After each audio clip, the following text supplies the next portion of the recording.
उन भक्ति वाली साधनाओं का तो स्वर्ग महास्वर्ग में जिस झूठे सुख को सुख मानते हैं वहां मिलेंगे, और जो पाप अलग लिखे हुए हैं वो मिलेंगे अपने नरक में, या फिर 84 लाख योनियों में, या फिर मनुष्य जीवन प्राप्त होगा। उसमें भी कुछ मिश्रण किया जाता है पाप और पुण्यों का।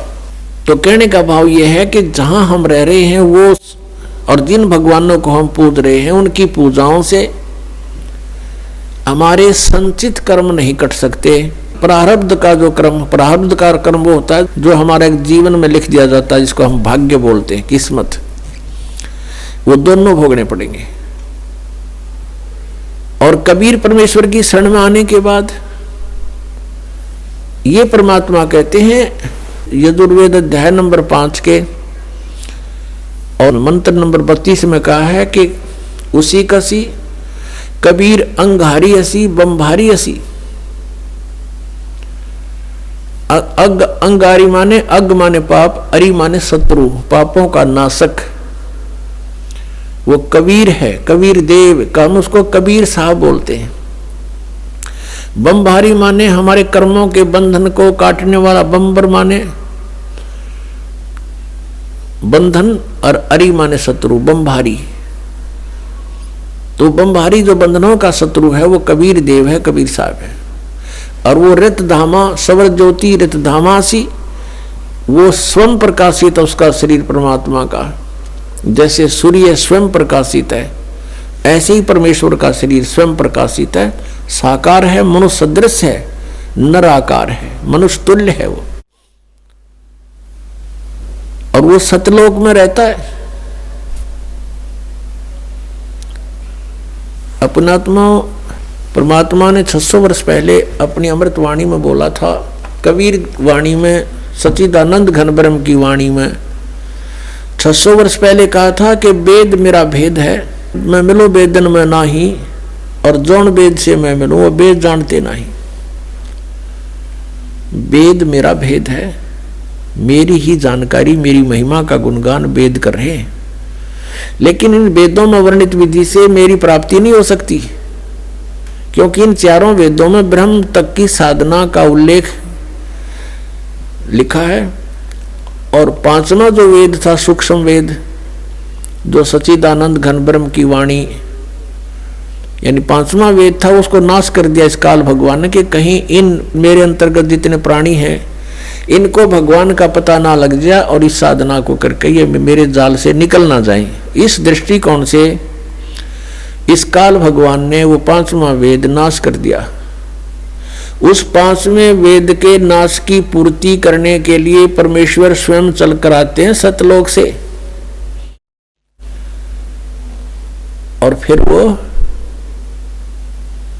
जानकारी देते हैं खुद आकर के। वो कहलाती है सच्चिदानंद घन ब्रह्म की वाणी। श्रीमद् भगवत गीता अध्याय नंबर 4 के श्लोक नंबर 32 में कहा है कि अर्जुन, जो 25 से लेकर और 31 तक जिन मंत्रों की श्लोकों में जो व्याख्या है, कोई तो योगासन करता है, कोई देवताओं की पूजा करता है, कोई तीक्ष्ण अहिंसावादी बनकर मुंह पर पट्टी बांध कर नंगे पैरों घूमता है, कोई जीव इंसाना हो जाए ऐसी साधनाएं करते हैं, कोई स्वाध्याय ही करता है, कोई केवल अपने श्वास उश्वास पर ध्यान देता है कि श्वास बाहर जाता है, वो श्वास अंदर आ जाता है, इस पर देखते रहो, बस यही क्रियाएं हैं, यही साधना है। ना देखोगे तो भी श्वास तो आवे जाएगा, ना तुम्हारे देखने तक अकेला ड्यूटी का उसमें। तो बिना ज्ञान के ये धक्के दे रखे थे, डले डुआ रखे थे अपने से, ये साधनाएं ठीक नहीं थी। शास्त्र विधि को त्याग का मनमान्य आचरण था।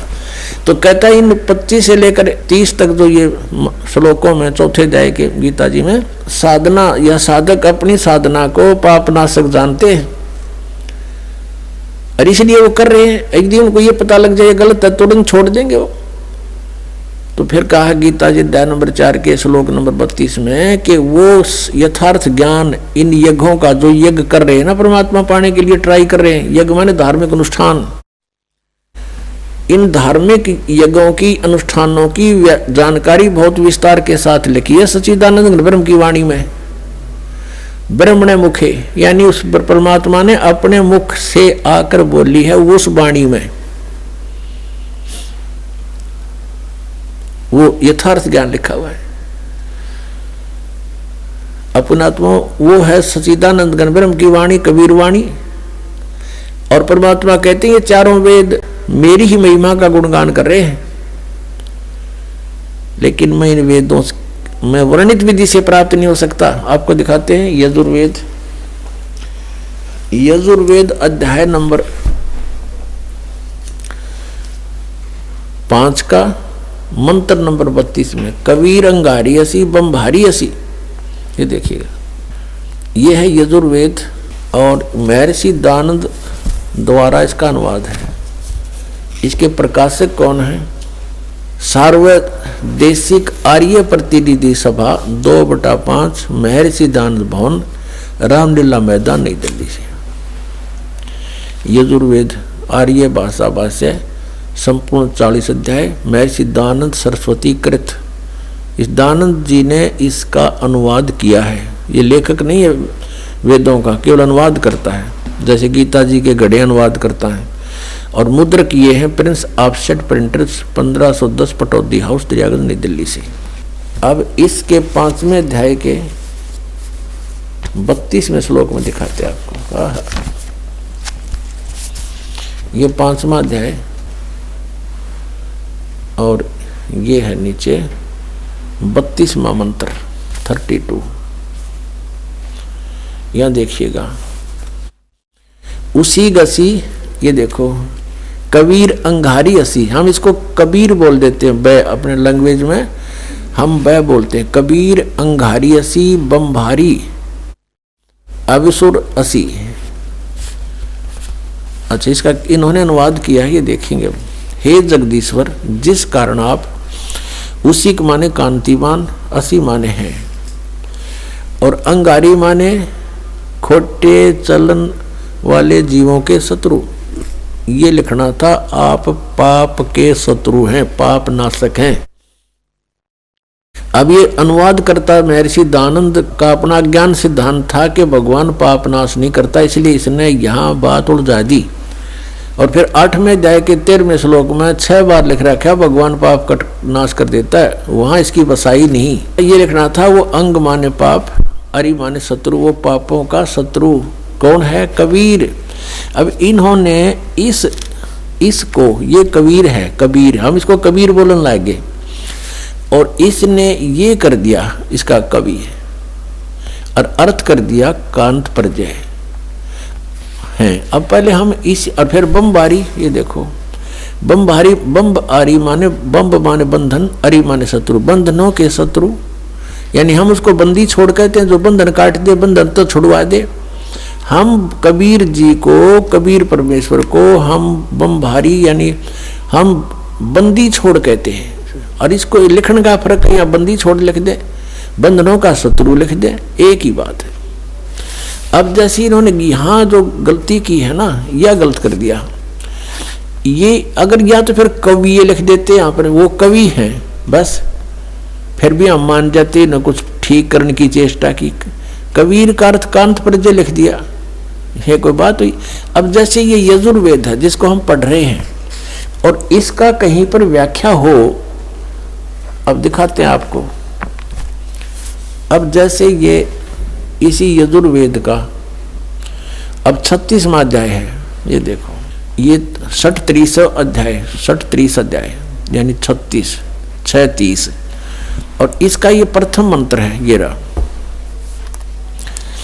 इसमें ये लिखा है, रचम वाचम प्रपदे मनो यजु प्रपदे, ये यजु शब्द लिखा है।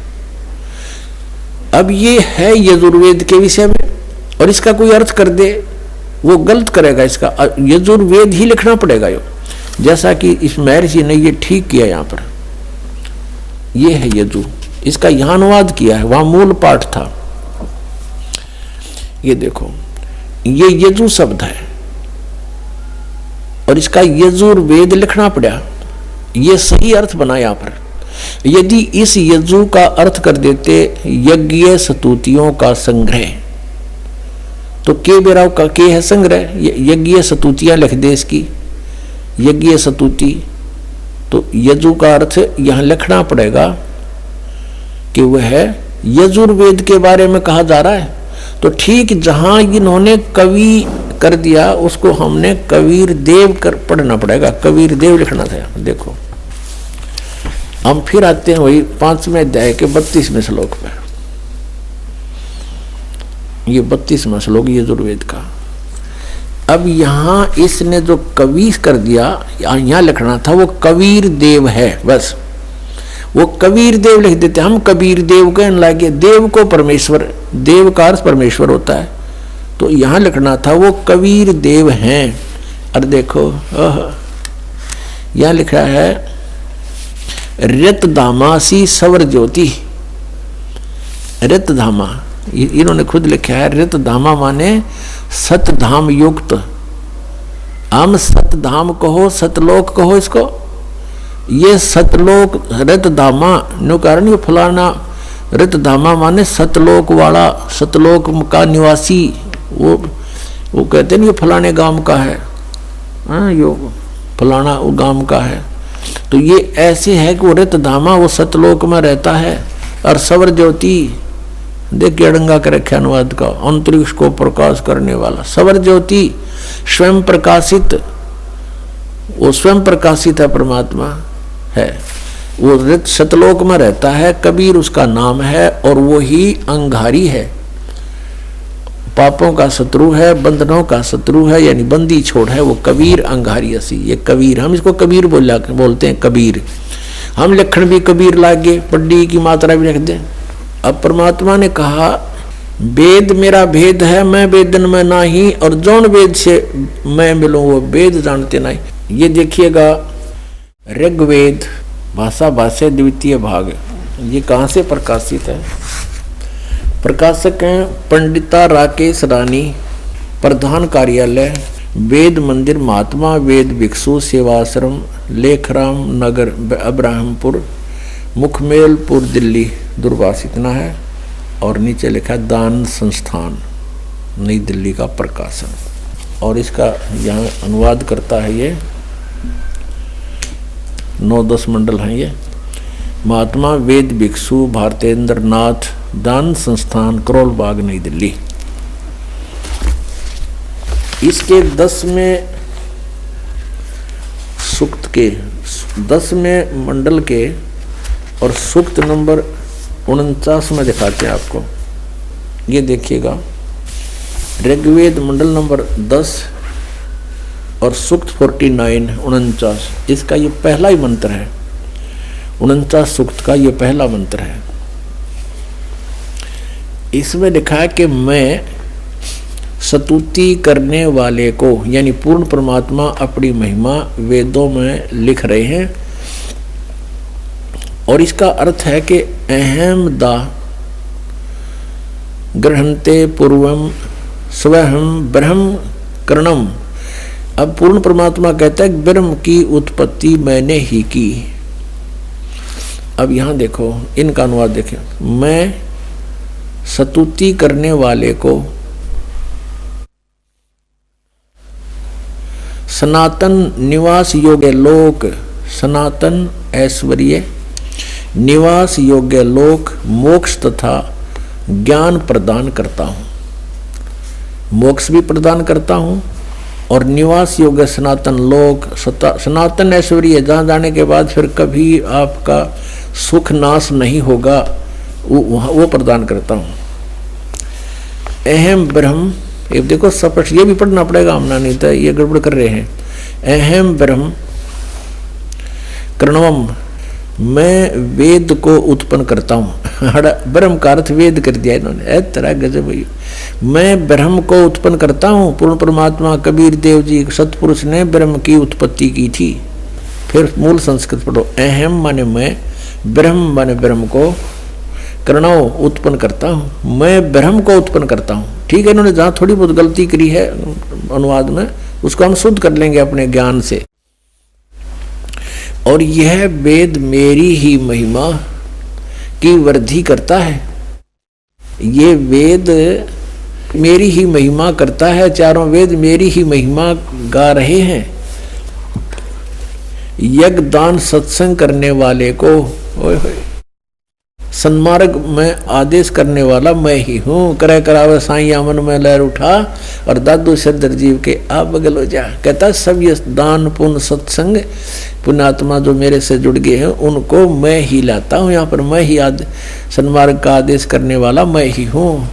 मैं सकल युद्ध में न देने वाले कुसंगी यज्ञशील जनों को ही हराता हूँ। हराता है यानी हराता हूँ, यानी कहने का भाव ये है कि ये मैंने तो ब्रह्म की उत्पत्ति की है और जो मेरी सतभक्ति करते हैं, मेरी सतुति करते हैं, उनको सनातन लोक, सनातन माने शाश्वत स्थान प्राप्त कराता हूँ। और वहाँ से जब हम चले गए तो ऐश्वर्य आप पर रहेगा, वहाँ सारे ठाठ मृत्यु नहीं, कभी कोई बुढ़ापा नहीं, किसी चीज़ का भाव नहीं, निवास योग्य लोक मोक्ष तथा ज्ञान प्रदान करता हूँ। और मैं अहम ब्रह्म कर्णम मैं वेद को उत्पन्न करता हूँ, या वेद नहीं, यहाँ ब्रह्म को उत्पन्न करता हूँ। और मह्यम वर्धनम महिमम, और ये जो वेद है वो मेरी महिमा गा रहे हैं, क्योंकि ब्रह्म ने फिर वेदों का ज्ञान आगे दिया। अब कहने का तात्पर्य ये है कि हम जिन सदग्रंथों को सही मानते थे, सत्य मानते थे और मानते हैं, उनको हम समझ नहीं सके।